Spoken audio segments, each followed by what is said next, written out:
Pernah nggak sih kalian ngelihat spreadsheet yang isinya angka semua, terus mikir, kayaknya ini bukan gambaran bisnis gue yang sebenarnya deh. Hari ini kita bakal ngobrolin cara yang bener-bener beda buat ngelihat data bisnis. Sebuah kerangka kerja yang nangkep realitas bisnis kita apa adanya, bukan cuma angka-angka di laporan. Pasti pernah ngalamin kan? Tim sales punya data sendiri, tim marketing datanya beda lagi. Apalagi akunting, punya cerita versi mereka sendiri. Nah ini nih masalah klasik yang namanya silo data.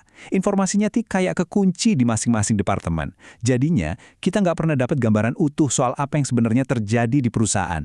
Persis kayak nyoba nyusun puzzle tapi potongannya dari kotak yang beda-beda, yang nggak bakal nyambung. Terus kok bisa jadi begini? Coba deh kita lihat cara lama yang disebut pendekatan flat file. Bayangin aja, tiap departemen punya lemari arsip sendiri-sendiri. Sales punya satu, CS punya satu, akunting punya satu lagi. Kalau alamat customer ganti, tim sales harus update di lemari mereka. Tim CS juga, tim akunting juga. Repot kan? Nah, inilah yang namanya redundansi data.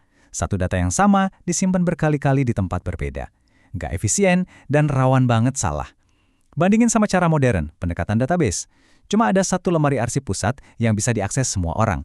Satu sumber kebenaran, jauh lebih simpel. Nah, disinilah letak perubahan cara berpikir yang paling penting. Daripada kita pusing cuma sama debit dan kredit kayak cara akuntansi tradisional, gimana kalau kita fokus memodelkan aktivitas bisnisnya itu sendiri? Inilah inti dari apa yang kita sebut model REA. Kutipan ini benar-benar pas banget. Filosofinya simple, catat aja realitas bisnisnya apa adanya. Pas ada penjualan, ya catat semua detailnya. Siapa yang jual, jual ke siapa, apa yang dijual, kapan, di mana. Jangan buru-buru dimasukin ke kotak debit atau kredit. Biarin datanya yang cerita sendiri. Oke, jadi apa sih RIA itu? Gampangnya, RIA ini singkatan dari 3 pilar utama. R untuk resources atau sumber daya, E untuk events atau peristiwa, dan A untuk agents atau agen.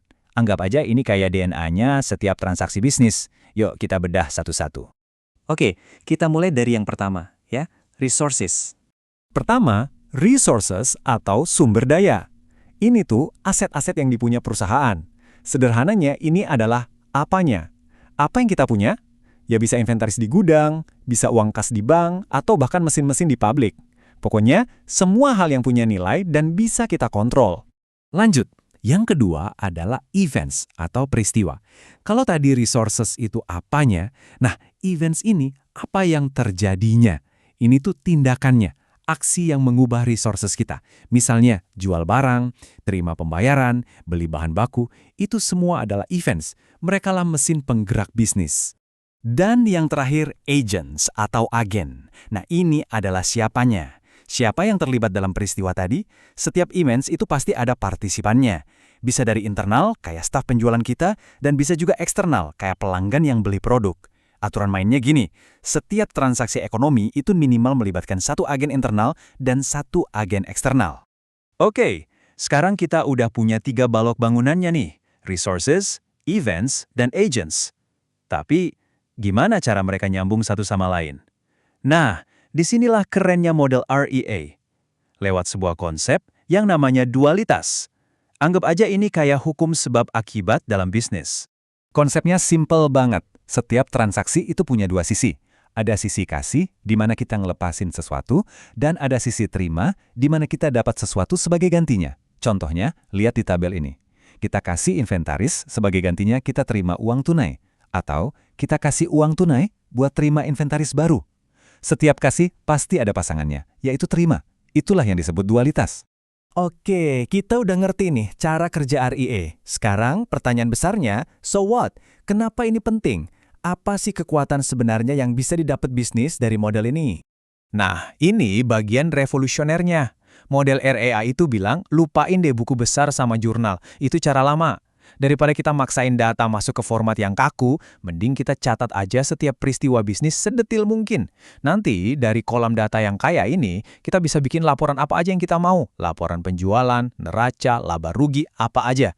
Jadi laporan itu hasil akhir, bukan titik awal datanya. Jadi, prakteknya gimana?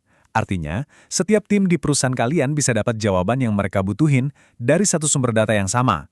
Tim sales bisa nanya, pelanggan mana sih yang paling sering beli produk X pas hari Jumat? Tim marketing bisa nanya, kampanye mana yang paling cepat ngehasilin penjualan?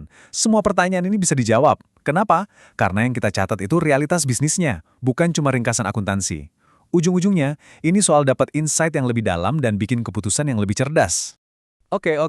Ini kedengarannya bagus banget ya di teori. Tapi di dunia nyata yang ribet, gimana terapinnya? Apa kita harus buang semua sistem yang udah ada? Eits, tenang dulu. Ternyata ada jalan tengahnya loh. Nah, ini kompromi praktisnya. Banyak perusahaan besar sekarang pakai pendekatan hybrid.